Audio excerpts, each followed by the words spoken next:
Hello friends, welcome back to एरिपल films. तो guys, एक बार फिर से मैं हाजिर हूँ आपके साथ एक नई मूवी को लेकर। जो मूवी मैं आज आपके लिए लेकर आई हूँ वो मूवी ट्रू स्टोरी बेस्ड है। मूवी की कहानी में जो ट्विस्ट एंड टर्न्स है वो तो बहुत ही इंटरेस्टिंग है। आई होप कहानी में आपको बहुत सारे नए मोड़ देखने को मिलेंगे and I know well this movie inspires you a lot. Movie का नाम है अक्टूबर स्काई। तो आइए बिना देर करते हुए मूवी की एक्सप्लेनेशन स्टार्ट करते हैं। ये कहानी होमर हिकम नाम के बच्चे के ऊपर बेस्ड है। मूवी के स्टार्टिंग में हमें एक सिटी दिखाया जाता है जिसका नाम है कोलवुड। और इस शहर का नाम कोलवुड इसलिए पड़ा क्योंकि यहाँ पर बहुत बड़ी बड़ी कोयले की खाने हैं और यहाँ के मैक्सिमम टू मैक्सिमम पर्सन इसी कोयले की खानों में काम करते हैं। लेकिन इस समय इस शहर में कोल से ज्यादा कुछ और चीज चर्चा में चल रही है, वो है स्पुतनिक 1 यानी कि एक आर्टिफिशियल सैटेलाइट। दरअसल आपको बता दें कि सोवियत संघ इस आर्टिफिशियल सैटेलाइट को धरती की कक्षा से स्पेस में भेज रहा है। और इंटरेस्टिंग बात ये है कि इसे कोलवुड से बहुत ही आसानी से देखा जा सकता है। रात का समय हो चुका है और पूरी की पूरी जनता इस सैटेलाइट को देखने के लिए बाहर जमा है। इसी भीड़ में मौजूद एक लड़का जिसका नाम होमर हिकम है, वो भी इस सैटेलाइट को देखने के लिए उत्सुक है। जैसे ही वो सैटेलाइट वहाँ से गुजरता है, होमर उसे देखकर काफी हैरान है और उसके मुंह से यही शब्द निकलते हैं,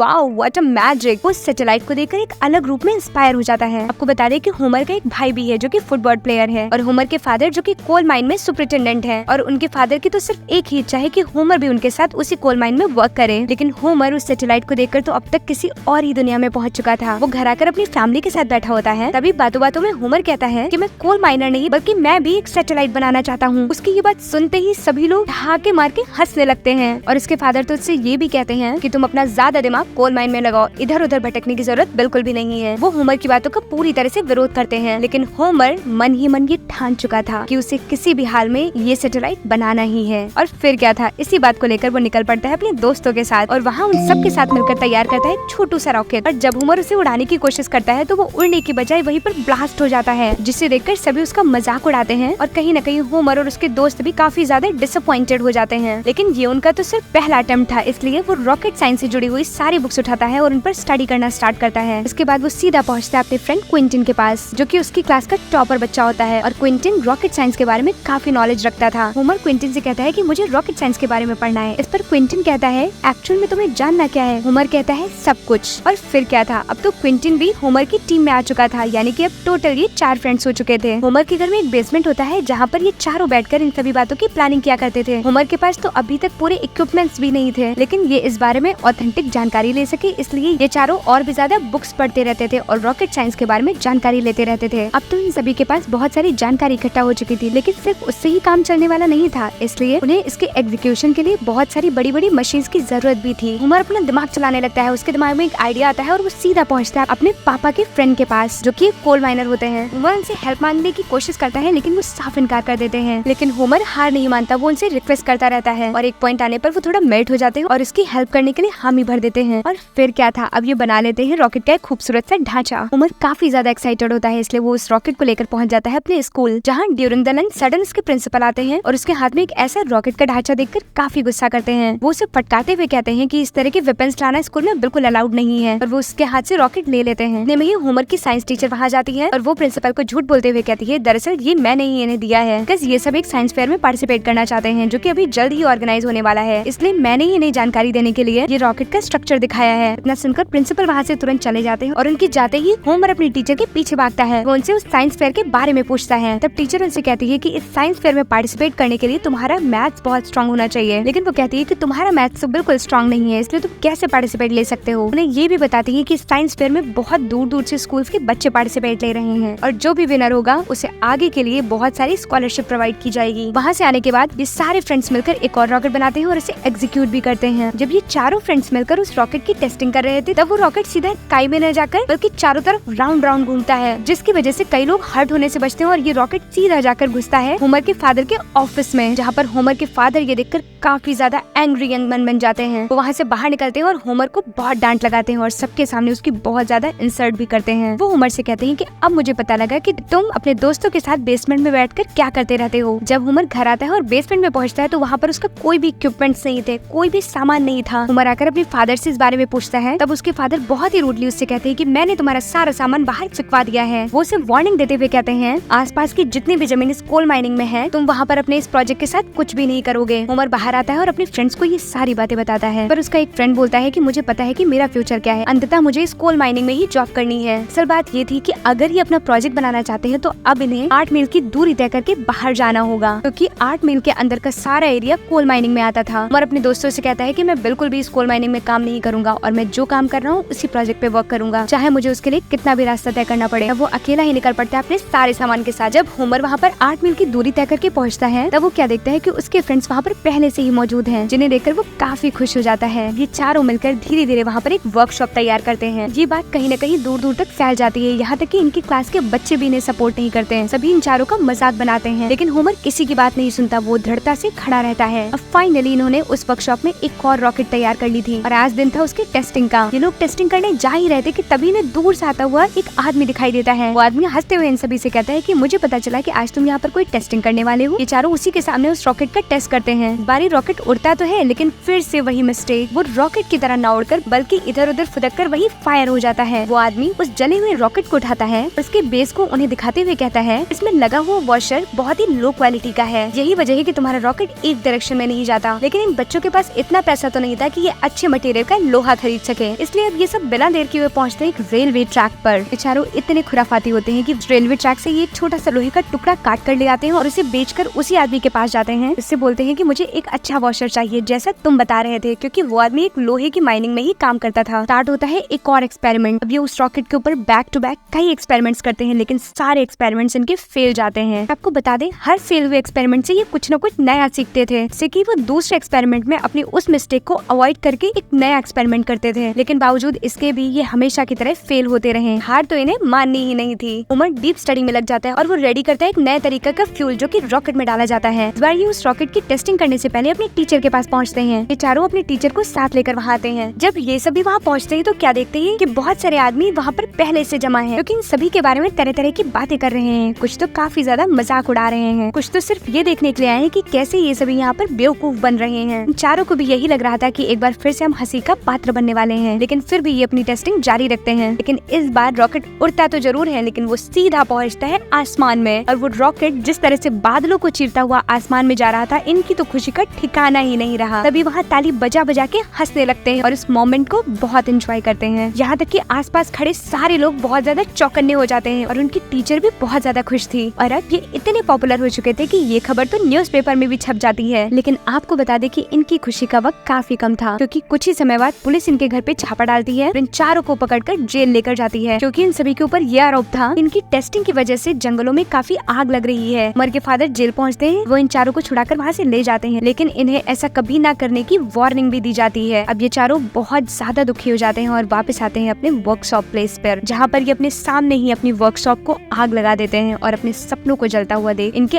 आंसू नहीं रुक रहे थे। नेक्स्ट डे एक और घटना हो जाती है, यानी कि उमर के फादर जहाँ पर वर्क करते थे वहाँ एक भयानक सा एक्सीडेंट हो जाता है, जिसमें एक व्यक्ति की जान चली जाती है और उमर के फादर भी काफी ज्यादा जख्मी हो जाते हैं। अपने फादर के एक्सीडेंट के बाद उसका घर चलाने के लिए कोई नहीं होता। उमर और उसका बड़ा भाई बात करते हैं कि वो खुद ही कोल माइन में काम करेंगे, लेकिन उमर कहता है कि मैं अकेला ही कोल माइन में काम करूंगा, क्योंकि उसके भाई के पास फुटबॉल की स्कॉलरशिप होती है, जिससे वो अपनी आगे की पढ़ाई को कंटिन्यू कर सकता है। अब जैसे उसके फादर चाहते थे, उमर वैसे ही कोल माइन में काम करना शुरू कर देता है। उमर के फादर धीरे धीरे रिकवर होने लगते हैं। जब उन्हें ये पता चलता है कि उमर उनकी जगह पर कोल माइन में वर्क कर रहा है, तो वो काफी ज्यादा खुश होते हैं, क्योंकि वो तो हमेशा से यही चाहते थे कि उमर उनके साथ कोल माइन में काम करे और घर की जिम्मेदारियों को समझे। लेकिन उसकी माँ इनके काफी खिलाफ थी, क्योंकि वो चाहती है कि उमर अपनी स्टडी आगे कंटिन्यू करे, बट उनके फादर को इस बात से कोई फर्क नहीं पड़ता। एक दिन उमर जब कोल माइन से घर पहुँचता है तो उसकी माँ उससे उसकी टीचर राइली के बारे में बताता है, जिसको कैंसर हो गया था। उमर तुरंत ही अपनी टीचर से मिलने के लिए पहुँच जाता है। यहाँ पर वो उमर को काफी कुछ समझाने की कोशिश करती है। वो उससे कहती है कि मैं चाहती थी कि तुम चारों इस साइंस फेयर में पार्टिसिपेट करो, जिससे तुम्हें काफी अच्छी स्कॉलरशिप मिलने वाली थी और उसका यूज करके तुम जो चाहते हो वो कर सकते हो। वो उसे काफी मोटिवेट करने की कोशिश करती है। वो ये भी कहती है कि तुम्हारा मोटिव कभी भी कोल माइन में काम करना नहीं था, इसलिए तुम अपने दिल की सुनो जो तुम करना चाहते हो। वो कहती है जब तक मैं हूँ मैं हमेशा तुम्हारे साथ हूँ, मैं तुम्हें एक अच्छा भविष्य देना चाहती हूँ। अब उमर वहाँ से घर तो आ जाता है, लेकिन उसके टीचर की बातें उसके दिमाग में घूम रही थी। उमर फिर से जाग उठता है और अपनी उसी बुक उठाता है जो कि उसकी टीचर राइली ने दी थी, और ये बुक थी रॉकेट साइंस की। वो फिर से उसे स्टडी करता है और पहुंचता है अपने दोस्तों के पास। ये चारों अपनी आखिरी लॉन्चिंग के बारे में कैलकुलेशन करना स्टार्ट करते हैं। दरअसल आपको बता दें कि इस रॉकेट का आधा हिस्सा नहीं मिला था। यही वजह है पुलिस ये अंदाजा लगा रही थी कि इनके इस गिरे हुए आधे हिस्से के रॉकेट से ही आग लगी हुई है। क्वेंटिन कैलकुलेट करना स्टार्ट करता है कि वो आधा हिस्सा आखिर कहाँ गिरा होगा। ये उसी हिस्से को ढूंढने के लिए फिर से उसी जंगल में पहुंच जाते हैं। कैलकुलेशन के मुताबिक उन्हें वो आधा हिस्सा एक पानी में गिरा हुआ मिलता है। और फिर क्या था, अब ये साफ साबित हो चुका था कि इनके रॉकेट की वजह से इस जंगल में आग नहीं लगी, but next day he school जाता है और अपनी टीचर राइली से मिलता है, जिन्हें ये पूरी घटना के बारे में बताता है। तब तक वहीं पर इनके प्रिंसिपल आ जाते हैं, जो कि होमर से कहते हैं कि मुझे तुम्हारी बातें बकवास लग रही है, मुझे पता है ये सब तुम बहाने बना रहे हो। इस पर होमर ब्लैक बोर्ड पर कैलकुलेशन करना स्टार्ट करता है और कैलकुलेशन के मुताबिक ये बिल्कुल साफ साबित हो रहा था तो उसके रॉकेट से जंगल में आग नहीं लगी। और ये बात अब प्रिंसिपल को भी समझ में आ चुकी थी। अब कहीं न कहीं वो भी होमर के सपोर्ट में बोलते हैं। वो कहते हैं मुझे ऐसा लगता है कि तुम्हें साइंस फेयर में पार्टिसिपेट जरूर करना चाहिए। ये चारों फिर से अपना काम उसी बेसमेंट में शुरू कर देते हैं, जहाँ पर अचानक से होमर के डैड आ जाते हैं। वो तुरंत ही वहाँ से उसके दोस्तों को जाने के लिए कहते हैं। वो होमर को इमोशनली ब्लैकमेल करने की कोशिश करते हैं। वो होमर से कहते हैं कि मैं चाहता हूँ कि कोल माइन में तुम मेरी जगह ले लो ताकि तुम्हारी लाइफ बहुत इजीली कट सके।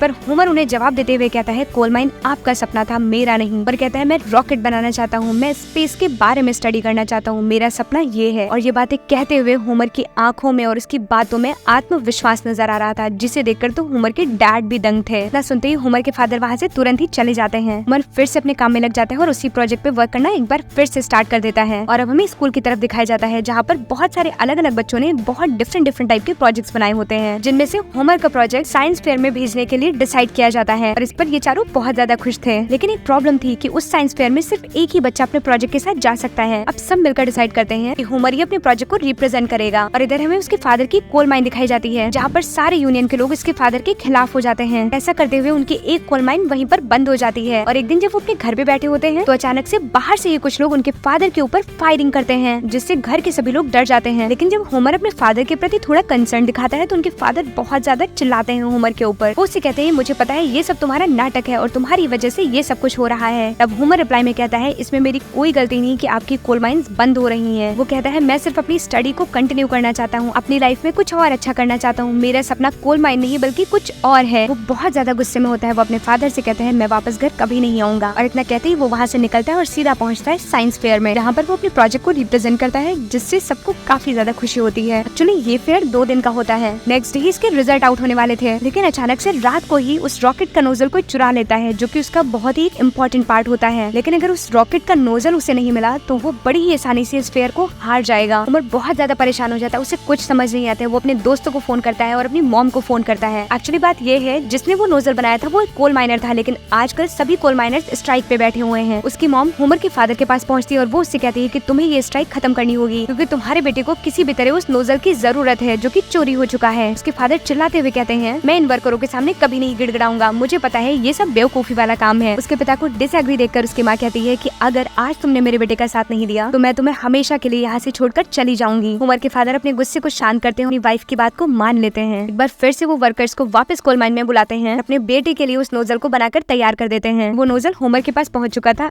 और अब उसका प्रोजेक्ट पूरी तरह से कंप्लीट था। अपने प्रोजेक्ट को सबके सामने रिप्रेजेंट करता है। बारी थी रिजल्ट की। भारी संख्या में लोग एक ऑडिटोरियम में बैठे होते हैं और जहाँ पर ये विनर का नाम अनाउंस होना था, जैसे ही फर्स्ट प्राइज विनर का नाम अनाउंस होता है उसमें नाम आता है होमर का। और ये सुनते ही वहाँ पर सभी लोगों की खुशी का ठिकाना नहीं था, क्योंकि उसका ये प्रोजेक्ट बहुत ही टॉप पर था। वो घर पहुँचता है तो सारे लोग उसके स्वागत में इंतजार कर रहे होते हैं और कोल माइनर्स भी वहाँ मौजूद होते हैं, जो कि उसे बहुत सारी बधाइयाँ देते हैं। होमर अपनी माँ से अपनी टीचर राइली के बारे में पूछता है, जो कि उसे बताती है कि वो इस वक्त हॉस्पिटल में है, उनकी तबीयत काफी खराब है। होमर अपना प्राइज लेकर सीधा वहाँ पहुँचता है और अपनी टीचर को अपना गोल्ड मेडल दिखाता है। उसकी टीचर उसे शाबाशी देते हुए कहती है कि मुझे पता था कि ये तुम ही जीतोगे। एक बार फिर से होमर लग जाता है अपने रॉकेट प्रोजेक्ट में। इस बार उसका फाइनल लॉन्चिंग था। इन्होंने इस रॉकेट का नाम अपनी टीचर राइली के नाम पर रखा था। रॉकेट लॉन्चिंग के पहले ही वहाँ पर बहुत सारे लोगों की भीड़ इकट्ठा थी, पूरा का पूरा शहर वहाँ जमा था। और इस भीड़ में होमर की नजर पड़ती है अपने फादर पे, क्योंकि आज पहली बार उसके सपोर्ट में खड़े थे। यानी कि उसके फादर भी उसकी रॉकेट लॉन्चिंग में पहली बार आए हुए थे। और अपने फादर को वहाँ देखकर होमर काफी ज्यादा खुश था। रॉकेट को लॉन्च करने का समय आ गया था। जैसे ही रॉकेट लॉन्च होता है ये बादलों को चीरता हुआ सीधा आसमान में घुस जाता है। और अच्छी बात ये थी कि उस रॉकेट को पूरा शहर देख रहा था, यहाँ तक कि उसकी टीचर बेड पे लेटे लेटे विंडो से ही उस रॉकेट को देख लेती है। सबकी नजरें रॉकेट पे थी तो होमर के फादर की नजरें अपने बेटे के ऊपर थी। उसके कंधे पे हाथ फेरते हुए कहते हैं शाबाश बेटा, I am proud of you. और वो बहुत ज्यादा खुश थे। कहानी के अंत में हमें ये दिखाया जाता है कि ये चारों अपना ग्रेजुएशन कंप्लीट करते हैं, जहाँ पर इनका एक दोस्त जिसका नाम क्वेंटीन था वो एक बहुत अच्छा केमिकल इंजीनियर बनता है, दूसरा एक ऑटोमोबाइल डीलर बनता है,